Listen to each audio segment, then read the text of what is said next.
provided access to the beach while protecting the dunes from foot traffic, John unsnapped his holster.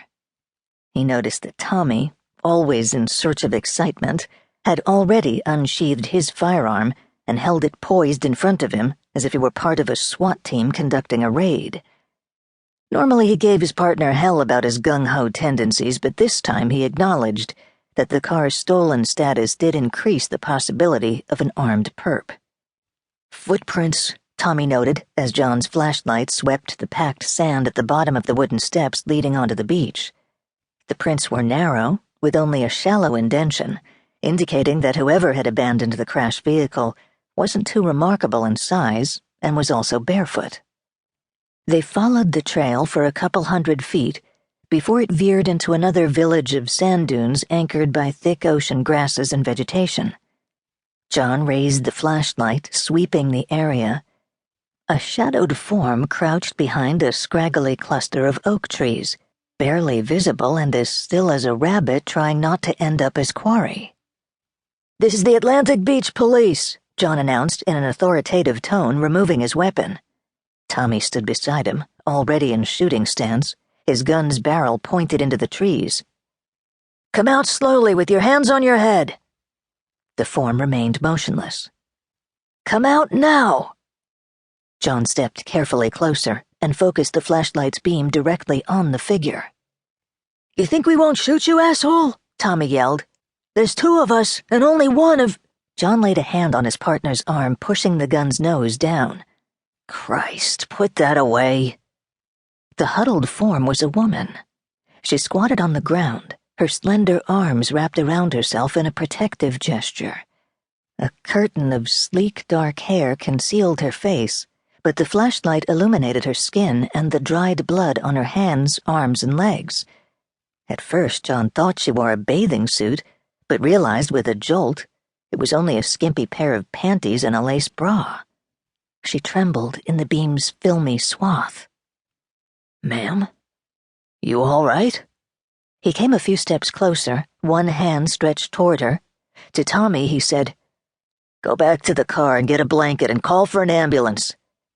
Once Tommy had taken off, John sank on his haunches to the woman's level. If she was aware of his presence, she gave no indication. "Ma'am?" he asked again. His fingers grazed her shoulder, which seemed to break the trance she was in. She cried out and scrambled backward, her chest rising and falling rapidly with her ragged breathing. "It's gonna be all right. I'm a police officer. We're sending for help."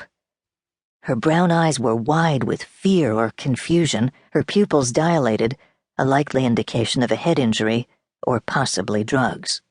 Her nose was bleeding a little but didn't appear to be broken, and John wondered how badly she was hurt. She had a lot of blood on her, but he couldn't ascertain its source. Her wrists, however, were red and badly abraded. Wherever she'd come from, she'd been tied up.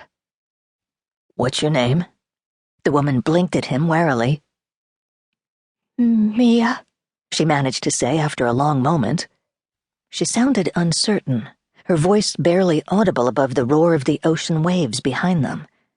Even in her current distress, she appeared pretty and a little exotic, with an oval face and delicate features, and was maybe in her late 20s or early 30s. John noticed the fresh bruise shadowing her jawline. "Can you tell me what happened to you, Mia?" A fresh wave of tremors racked her body as she squeezed her eyes closed. I don't know." "You don't remember?"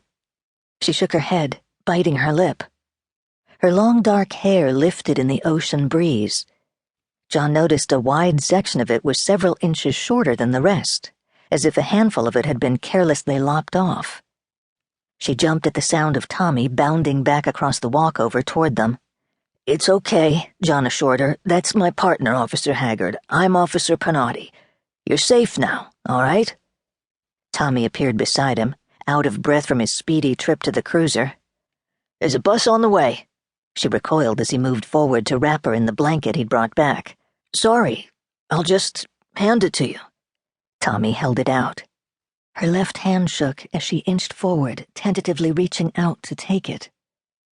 2 of her fingernails were completely missing. The exposed nail